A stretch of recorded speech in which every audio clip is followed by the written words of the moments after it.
বিসমিল্লাহির রহমানির রাহিম। আলহামদুলিল্লাহি রাব্বিল আলামিন ওয়াসসালাতু ওয়াসসালামু আলা সাইয়্যিদিল মুরসালিন আম্মা বাদ। আজকে আমরা সূরা আরাফের ১৯ নম্বর রুকু পড়ব। ১৫৮ নম্বর আয়াত থেকে ১৬২ নম্বর আয়াত পর্যন্ত। আজকে আমাদের রুকুর আলোচ্য বিষয় হলো মুহাম্মদ সাল্লাল্লাহু আলাইহি ওয়াসাল্লাম সমগ্র মানব জাতির জন্যই রাসূল। মানে নবীজির যে রিসালাত এটা কোনো আ কালে মানে কোনো স্থানে সীমাবদ্ধ না। তিনি সমগ্র মানবজাতির জন্য, কোনো বিশেষ মানব গোষ্ঠীর জন্য বা বিশেষ সম্প্রদায়ের জন্য না, বরং তার রিসালাত সব মানবজাতির জন্য বা সবার জন্য। এটা হলো একটা বিষয়। আরেকটা হলো যে আল্লাহ মরুভূমিতে মূসা আলাইহিস সালামের জাতির জন্য যে খাদ্য পানীয় দান করছিলেন তাদেরকে, সেই বিষয়টা বর্ণিত হয়েছে, সেই ঘটনা এই জায়গায় বর্ণিত হয়েছে আরকি। বনী ইসরাইলের উপর আল্লাহর মানে রহমত এবং অনুগ্রহ এই বিষয়ে। আউযু বিল্লাহি মিনাশ শাইতানির রাজীম। বিসমিল্লাহির রহমানির রহিম। قل يا أيها الناس إني رسول الله إليكم جميعا الذي له ملك السماوات والأرض لا إله إلا هو يحيي ويميت فآمنوا بالله ورسوله النبي الأمي الذي يؤمن بالله وكلماته واتبعوه لعلكم تهتدون। আল্লাহ তাআলা বলেন, قل يا أيها الناس إني رسول الله إليكم جميعا। বলুন, আল্লাহ রাসূলকে উদ্দেশ্য করে তিনি বলছেন যে, বলুন ইয়া আইয়ুহান নাস, হে মানুষ। মানে এখানে আল্লাহ রাসূল সবাইকে বলা হচ্ছে, ইয়া আইয়ুহান নাস, হে মানুষ। শুধু ইয়া আহলাল আরব অথবা ইয়া আহলা মক্কা অথবা ইয়া আহলা মাদিনা অথবা ইয়া আহলা শাম ওয়াল আরব, এরকম কিছু না। বরং বলা হয়েছে ইয়া আইয়ুহান নাস, হে মানব জাতি, মানব সকল। ইন্নী রাসূলুল্লাহি ইলাইকুম জামিআ, আমি আল্লাহ রাসূল তোমাদের কাছে, সবার কাছে। রাসূলুল্লাহি ইলাইকুম, আমি তোমাদের কাছে আল্লাহ রাসূল। এইটুক বলে শেষ করলেও কিন্তু অর্থটা বুঝা যেত। এরপর আবার বলা হয়েছে জামিআ, সবার কাছে। মানে কোনো বিশেষ মানব সম্প্রদায়ের কাছে না। তো ১ম এ উদ্দেশ্য করে ডাকা হচ্ছে ইয়া আইয়ুহান নাস, মানে হে মানব সকল। এরপরে বলা হচ্ছে যে ইন্নী রাসূলুল্লাহি ইলাইকুম, আমি তোমাদের কাছে আল্লাহ রাসূল, জামিআ, তোমাদের সবার কাছে। তোমাদের সবার কাছে আমি আল্লাহ রাসূল। অর্থাৎ এই আয়াত থেকে আমরা বুঝতে পারি যে আল্লাহ রাসূলের যে রিসালাত এটা সব মানে সৃষ্টির জন্য, সব মানুষের জন্য। এবং আ আল্লাহ বলছেন যে, হে মুহাম্মদ, মানুষকে বলুন যে আমি আল্লাহর কাছ থেকে পুরো বিশ্ববাসীর জন্য আমি রিসালাত নিয়ে এসেছি বা রাসূল হিসাবে প্রেরিত হয়েছি। আল্লাযী লাহু মুলকুস সামাওয়াতি ওয়াল আরদ। কোন আল্লাহ? আমি যে আল্লাহ রাসূল, তিনি হলেন আল্লাযী লাহু মুলকুস সামাওয়াতি ওয়াল আরদ। মানে আল্লাহর সিফাত এখানে বর্ণনা করা হচ্ছে যে এই পুরা আপনার হলো বিশ্ব জগতের মানে রাজত্ব তার। আল্লাযী লাহু মুলকুস সামাওয়াতি ওয়াল আরদ, মানে তার আছে মুলকুস সামাওয়াতি ওয়াল আরদ, আকাশসমূহের রাজত্ব এবং এই পুরা পৃথিবীর রাজত্ব সবকিছুই তার হাতে। অর্থাৎ এই পুরা বিশ্ব জগতের অধিপতি তিনি। তার রাসূল হিসাবে আমি প্রেরিত হয়েছি। লা ইলাহা ইল্লা হুয়া ইউহয়ি ওয়া ইউমিত, এবং লা ইলাহা ইল্লা হুয়া, তিনি ছাড়া কোনো ইলাহ নাই।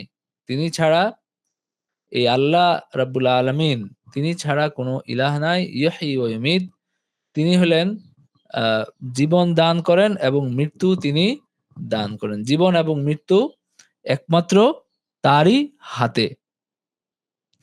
অর্থাৎ কোনো রব, কোনো মাবুদ তিনি ছাড়া নাই যে, এবং ফাহুয়াল ইলাহুল কাদের, এবং তিনি হলেন সর্বশক্তিমান ইলাহ, যিনি মৃত্যু ঘটান এবং যিনি জীবন দান করেন। তিনি ছাড়া অন্য কারো এই ক্ষমতা নাই। ফাআমিনু বিল্লাহি ওয়া রাসূলিহি, সুতরাং আপনারা ঈমান আনেন বিল্লাহি ওয়া রাসূলি, আল্লাহর উপরে এবং আল্লাহর রাসূলের উপরে আপনারা ঈমান আনেন। অর্থাৎ আল্লাহর আয়াতসমূহকে আপনারা সত্যায়ন করেন এবং তার যে রাসূল যিনি প্রেরিত হয়েছেন সবার কাছে, সব মানুষের কাছে, তাকে রাসূল হিসাবে আপনারা সত্যায়ন করেন। এবং এই রাসূলের এবার সিফত বা তার বৈশিষ্ট্য বর্ণনা করা হচ্ছে, আন-নাবিয়্যুল উম্মিয়্যিল্লাযী ইউমিনু বিল্লাহি ওয়া কালিমাতিহি। এই রাসূল তিনি কে? তিনি হলেন একজন উম্মি নবী। মানে তিনি একজন নিরক্ষর নবী। আল্লাযী ইউমিনু বিল্লাহি ওয়া কালিমাতিহি, যিনি আল্লাহর উপর ঈমান আনেন এবং তিনি আ তার বাণীসমূহের উপর ঈমান রাখেন। আল্লাহ এবং তার বাণীসমূহের উপর ঈমান রাখেন।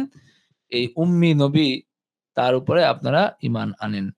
অর্থাৎ যিনি উম্মি নবী এবং যার মুজিজা হলো যে তিনি কোনো আ পড়তে পারেন না, লিখতে পারেন না।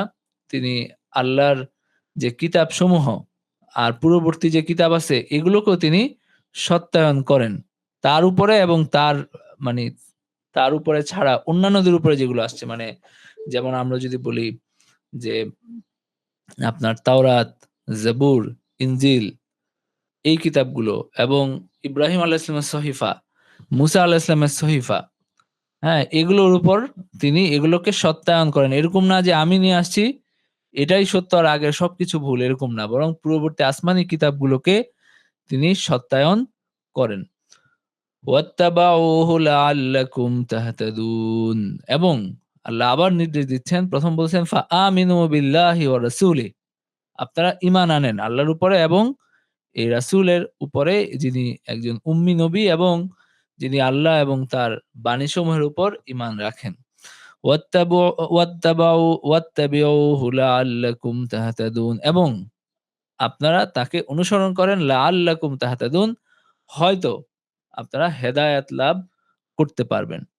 মানে আল্লাহ নির্দেশ দিচ্ছেন যে তোমরা তার অনুসরণ করো, আশা করা যায় তোমরা হেদায়েত লাভ করবে।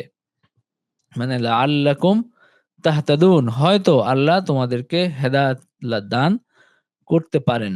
সুতরাং তার অনুসরণ করো। এটা হলো মানে তার পথে চলো এবং তার পদাঙ্ক অনুসরণ করো, যে এই আশায় হয়তো তোমরা হেদায়েতের পথে পৌঁছতে পারবে, এই আশায়। এরপরে আল্লাহ বলেন, وَمِن قَوْمِ مُوسَى أُمَّةٌ يَهْدُونَ بِالْحَقِّ وَبِهِ يَعْدِلُونَ। وَمِن قَوْمِ مُوسَى, মানে মুসা আলাইহিস সালামের জাতির মধ্যে এমন কিছু মানুষ ছিলেন। ওয়ামিন কওমি মূসা উম্মাতুন, এমন এক কিছু মানুষ, এমন একদল মানুষও ছিলেন ইয়াহদুনা বিল হাক্কি ওয়া বিহি ইয়াদিলুন, যারা আপনার সঠিকভাবে পথ প্রদর্শন করে এবং তা দ্বারা ইনসাফ করে। মানে যারা সঠিক পথের উপরে ছিলেন যারা, এরকম কিছু মানুষ বনী ইসরাইলের মধ্যে ছিলেন। মানে এরকম না যে আগে যেমন বলে আসা হইছে তাদের কিছু পাপ কাজের উদাহরণ বা পথভ্রষ্টতার উদাহরণ দেওয়া হয়েছে। যেমন হলো আপনার বাছুর পূজা করা, তারপরে আল্লাহকে দেখতে চাওয়া এবং আল্লাহর শাস্তি নেমে আসা। এগুলো যেহেতু বর্ণনা করা হচ্ছে, এখানে এটাও স্পষ্ট করা হলো যে এটা সবার বৈশিষ্ট্য না। মানে সবাই যে এরকম বেকুব, পথভ্রষ্ট, আপনার হলো গুনাহগার ছিল তা না। বরং বনী ইসরাইলের মধ্যেও এরকম মানুষ ছিলেন যারা আপনার হলো ইয়াহদুনা বিল হক, যারা মানে সঠিক পথ প্রদর্শন করে এবং ওয়া বিহি ইয়াদিলুন, এবং সে ব্যাপারে ইনসাফ করে, যারা সঠিক পথের অনুসারী। এমন মানুষও বনী ইসরাইলের মধ্যে ছিলেন, যারা মুসা আলাইহিস সালামের শরীয়ত পরিপূর্ণভাবে অনুসরণ করতেন এবং তারা মিথ্যা বলতেন না। তারা আপনার হলো সত্য কথা বলতেন। তারা দ্বীনের ব্যাপার এবং অন্যান্য সব বিষয়ে তারা সত্যবাদী ছিলেন। তারা মিথ্যুক ছিলেন না। আল্লামা জামখশরী এই জায়গায় বলেন, যিনি বিখ্যাত তাফসীর গ্রন্থ কাশফের লেখক, তিনি বলেন যে আল্লাহ তাআলা যখন এই জায়গায় বনী ইসরাইলের যে পদস্খলন সেগুলোর কথা বর্ণনা করছেন। তাদের তাদের যে আপনার অধঃপতন সেগুলোর কথা বর্ণনা করছেন। একই সাথে এখানে তিনি আ মানি এই কথা বর্ণনা করছেন যে যেমন এখানে আসছে আপনার হলো বাছুর পূজার কথা, আল্লাহকে দেখতে চাওয়ার কথা। আম তো একই সাথে তিনি উল্লেখ করে দিচ্ছেন যে তাদের মধ্যে দ্বীনের উপরে অবিচল এবং সঠিক পথের অনুসারী, বিচক্ষণ, বুদ্ধিমান মানুষও তাদের মধ্যে ছিলেন যারা সব ব্যাপারে সত্যাশ্রয়ী, সত্যবাদী ছিলেন এবং তারা সঠিক পথ প্রদর্শন করতেন এরকম। এরকম না যে পুরো জাতি একসাথে নষ্ট হয়ে গেছে এরকম না। তো এটা এখানে স্পষ্ট করে দেওয়া হলো এবং কোরআনের বিভিন্ন জায়গায় যে বনী ইসরাইলের ব্যাপারে যে এই সমস্ত আপনার তাদের যে সমস্ত অপকর্মের কথা, তাদের পদস্খলনের কথা, তাদের যে আপনার হলো অধঃপতনের কথা, বিভিন্ন গুনাহের কথা বর্ণিত আছে, সবই কিন্তু বনী ইসরাইলের একাংশ। বনী ইসরাইলের একটা অংশ এরকম ছিলেন এবং সামনেও দেখবেন কিছু বর্ণনা আসছে। তো এগুলো সবকিছুই বনী ইসরাইলের একটা অংশের কথাই আল্লাহ মানে বলছেন। এরকম না যে সবাই একেবারে খারাপ ছিলেন, এরকম না। এরপর আল্লাহ বলেন, وَقَطَّعْنَاهُمُ اثْنَتَيْ عَشَرَةَ أَسْبَاطًا أُمَمًا وَأَوْحَيْنَا إِلَى مُوسَىٰ إِذِ اسْتَسْقَاهُ قَوْمُهُ أَنِ اضْرِب بِّعَصَاكَ الْحَجَرَ فَانبَجَسَتْ مِنْهُ اثْنَتَا عَشْرَةَ عَيْنًا قَدْ عَلِمَ كُلُّ أُنَاسٍ مَّشْرَبَهُمْ وَظَلَّلْنَا عَلَيْهِمُ الْغَمَامَ وَأَنزَلْنَا عَلَيْهِمُ الْمَنَّ وَالسَّلْوَىٰ كُلُوا مِن طَيِّبَاتِ مَا رَزَقْنَاكُمْ وَمَا ظَلَمُونَا وَلَٰكِن كَانُوا أَنفُسَهُمْ يَظْلِمُونَ আল্লাহ বলেন وَقَطَّعْنَاهُمُ اثْنَتَيْ عَشَرَةَ أَسْبَاطًا أُمَمًا মানে আমি তাদের এই যে এখানে ভাগ করেছিলাম। ইসনাতাই আশারাতা আসবাতান উমামা মানে হলো তাদেরকে আমি ১২ টা দলে ভাগ করেছিলাম। মানে আমি তাদেরকে বিভক্ত করেছি ১২ টা জাতি গোত্রে তাদেরকে বিভক্ত করেছিলাম। অর্থাৎ আমি বনী ইসরাইলকে বিভক্ত করেছিলাম মানে এবং তাদেরকে বিভিন্ন গোত্রে ভাগ করেছিলাম। এই ১২ টা গোত্রের হযরত ইয়াকুব আলাইহিস সালামের ১২ সন্তানের বংশধর। আ এবং এখানে মুফাসসিররা বলেন যে অর্থাৎ আল্লাহ এখানে বলছেন যে আমি তাদেরকে আলাদা, আলাদা দলে ভাগ করেছি এবং আ মানে যেন তাদের প্রত্যেকের সমস্যাদি বা প্রত্যেকের ঝামেলা সবকিছু যেন তাদের নেতার কাছে গিয়ে পৌঁছে। যেন এটা মুসা আলাইহিস সালামের উপর একটা বিরাট একটা বোঝা বা বিরাট একটা দায়িত্ব না হয় এবং তার পক্ষে এতগুলো বিষয় সামলানো তো একটা কঠিন ব্যাপার। তো এইজন্য আমি ১২ ভাগে ভাগ করে দিয়েছিলাম এবং তাদের আলাদা, আলাদা নেতা তাদের মধ্যে ছিল। যেন তাদের সমস্যাগুলো তারাই দেখতে পারে। এবং যেন তাদের মধ্যে আ কোনো বিশৃঙ্খলা সৃষ্টি না হয়। তো এইজন্য আমি তাদেরকে ১২ ভাগে বিভক্ত করেছিলাম এবং যখন মুসা আলাইহিস সালাম আপনার পানির কথা বললেন, তখন আল্লাহ ১২ টা ঝর্ণা দিয়েছিলেন। যেন তাদের মধ্যে আবার এটা নিয়ে ঝামেলা না হয় এবং তারা পানির সামনে গিয়ে আপনার হলো পানির দখল নিয়ে বা পানির কে আগে নিবে কে পরে নিবে এগুলো নিয়ে যেন দ্বন্দ্বে বা যুদ্ধে লিপ্ত না হয়। আ এজন্য আল্লাহ তাদেরকে আপনার হলো মানে ভাগ, ভাগ করে পানি দিয়েছেন। وأوحينا إلى موسى إذ استسقاه قومه আমি মুসা আলাইহিস সালামের কাছে আমি হলো ওহী পাঠালাম। ইয ইসতাসকাহু কওমুহু যখন তার জাতি তার কাছে আপনার হলো পানি চাইলো যে তারা এই তিহ একটা মরুভূমিতে তারা যে আটকা পড়েছিল, সেখানে যখন তারা বলল যে আমাদের তো পানির দরকার, আমাদের পানি নাই। তখন মুসা আলাইহিস সালামকে আল্লাহ বললেন যে, "আনিদরিব বিআসাকাল হাজার।" তোমার হাতে যে লাঠিটা আছে এই লাঠিটা দিয়ে একটা পাথরে আঘাত করো। এবং আমি তাকে মানে মুসা আলাইহিস সালামকে আমি ওহী করলাম যে তোমার ইয়া দিয়ে পাথরে আঘাত করো। কাদ আলিমা কুল্লু উনাসিম মাশরাবাহুম।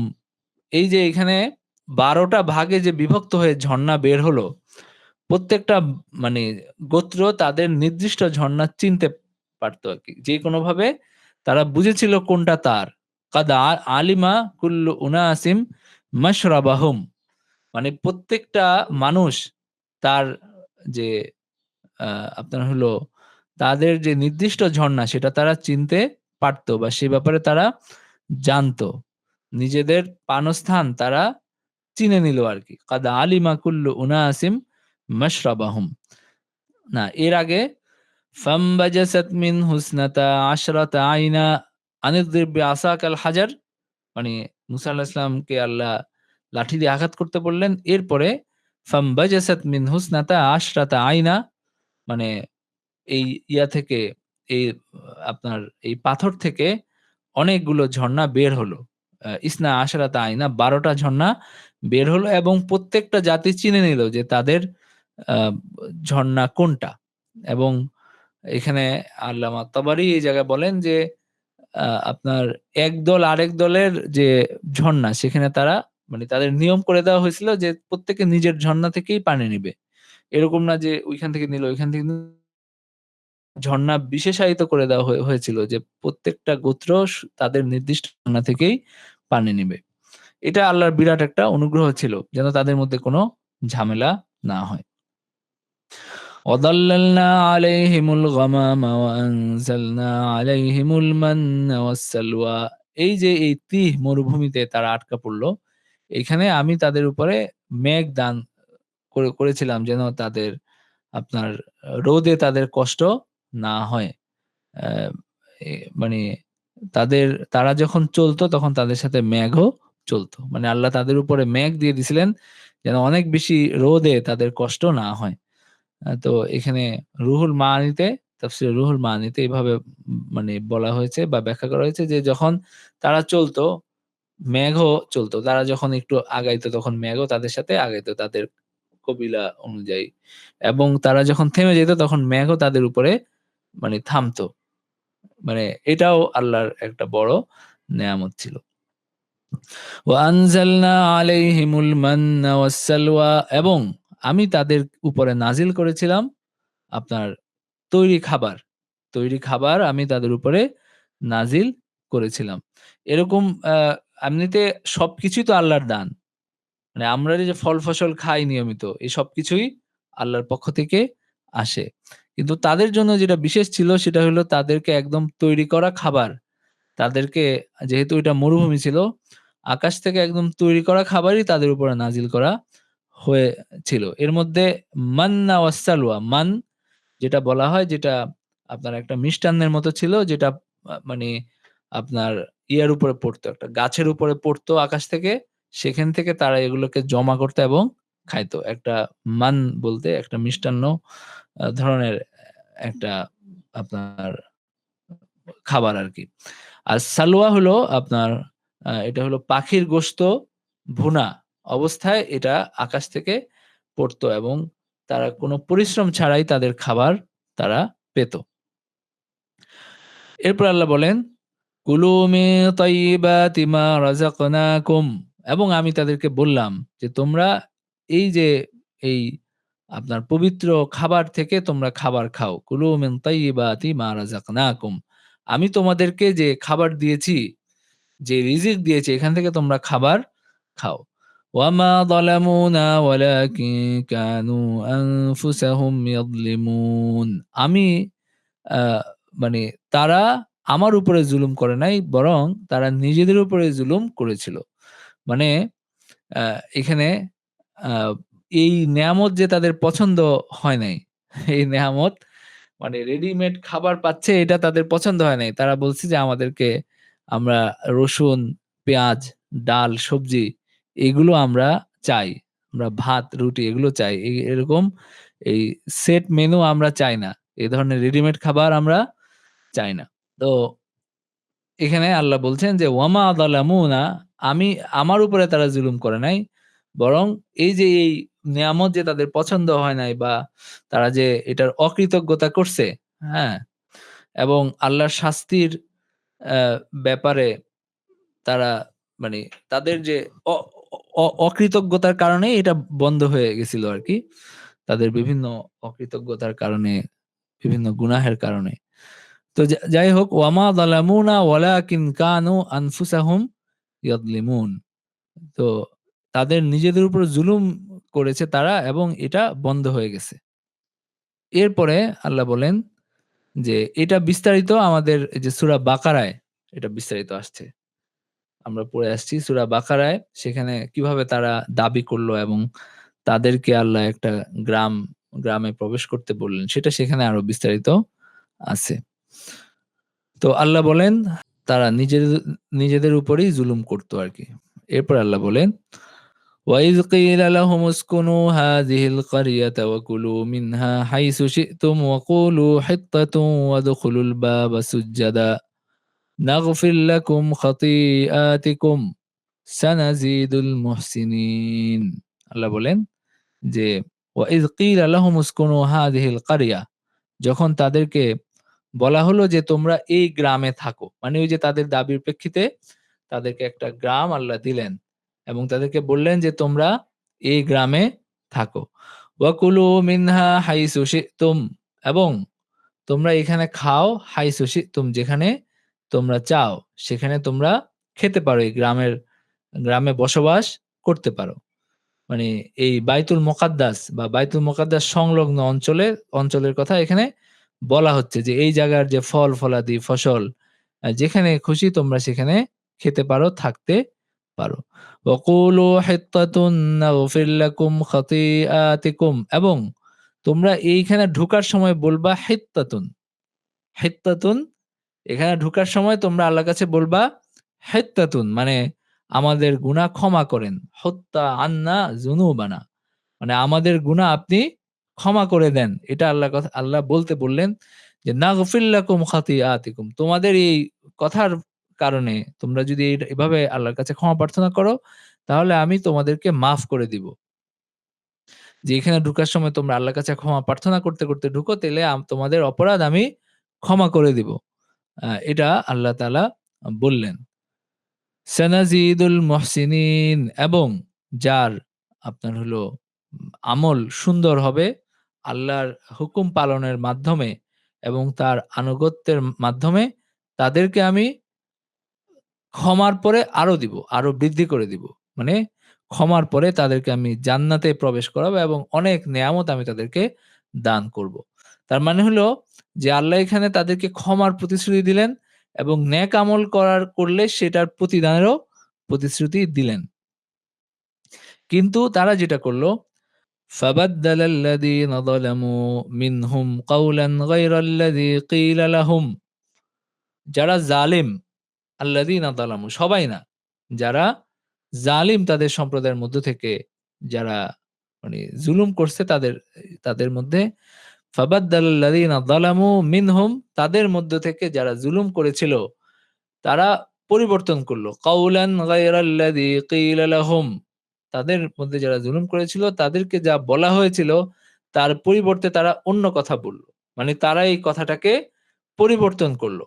তো মুফাসসিররা বলেন যে তারা এই হিত্তাতুন এই জায়গায় তারা ব্যঙ্গ করে বলেছিল হিনতাতুন ফি শাইরাতিন। মানে আমরা যবের দানার ভিতরে গম চাই।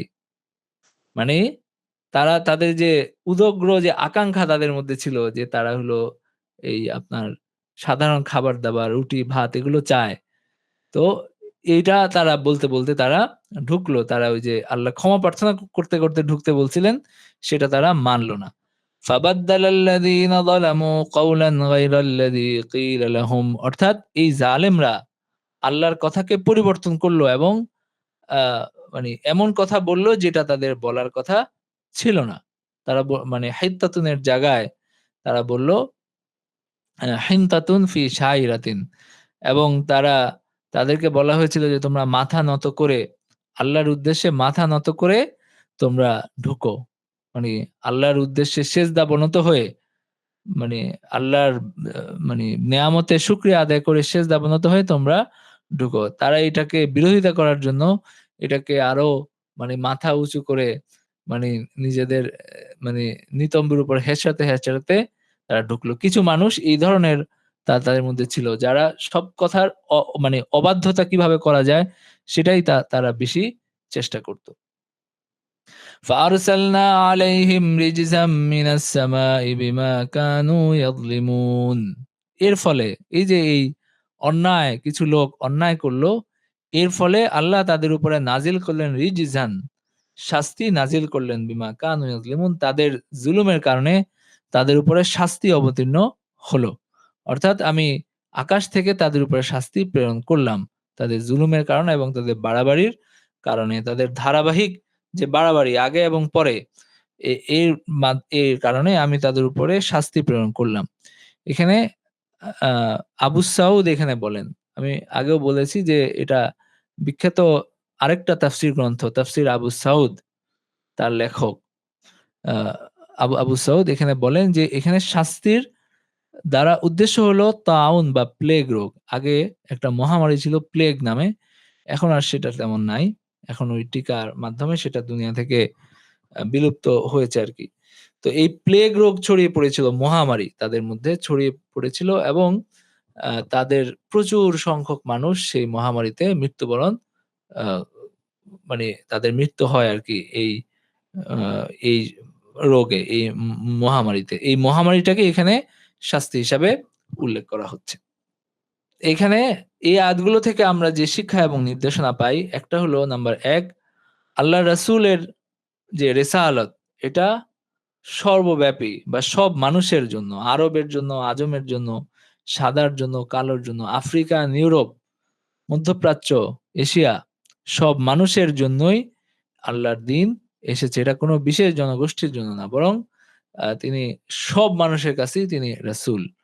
নাম্বার ১। নাম্বার ২ হলো যে মানুষের যে হেদায়াত, মানুষের ব্যক্তিগত এবং সামাজিক যে পরিশুদ্ধি হেদায়াত আ এটার এটা নির্ভর করে আল্লাহর রাসূলের অনুসরণের উপরে। ওই যে আল্লাহ বলছেন যে, "তোমরা আমার অনুসরণ করো হয়তো তোমরা হেদায়েত লাভ করবে।" আমরা যত বেশি আল্লাহ রাসূলের অনুসরণ করতে পারবো, তত বেশি আমরা হেদায়েতের কাছাকাছি যেতে পারবো। আল্লাহ রাসূলের অনুসরণ বাদ দিয়ে অন্য কোনো পন্থায় সঠিক পথ খুঁজে পাওয়া আসলে সম্ভব না।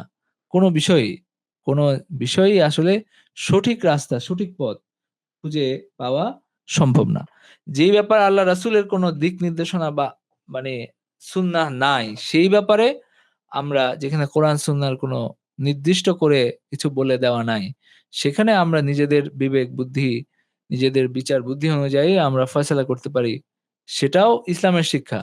কিন্তু যে বিষয়ে আল্লাহ রাসূলের স্পষ্ট সুন্নাহ আছে, যে বিষয়ে তার নির্দেশনা আছে, সেই সব ব্যাপারে আপনার নিজের মন গড়া কিছু বানিয়ে আপনি হলো কোনদিনই সফলতা লাভ করা যায় না। আ নাম্বার ২। নাম্বার ৩ হলো যে কোরআন এখানে যে ইনসাফ করেছে, মানে কোরআনের যে বর্ণনা আ এখানে শুধু একপক্ষীয় বর্ণনা না। কোরআনের বর্ণনায় আল্লাহ যখন তাদের খারাপ লোকের কথা বলছেন, আবার ভালো লোকের কথাও বলে দিছেন। যেন কেউ আবার মনে না করে যে তাদের সবাই খারাপ ছিল এবং তাদের ব্যাপারে খারাপ ধারণা সৃষ্টি না হয়।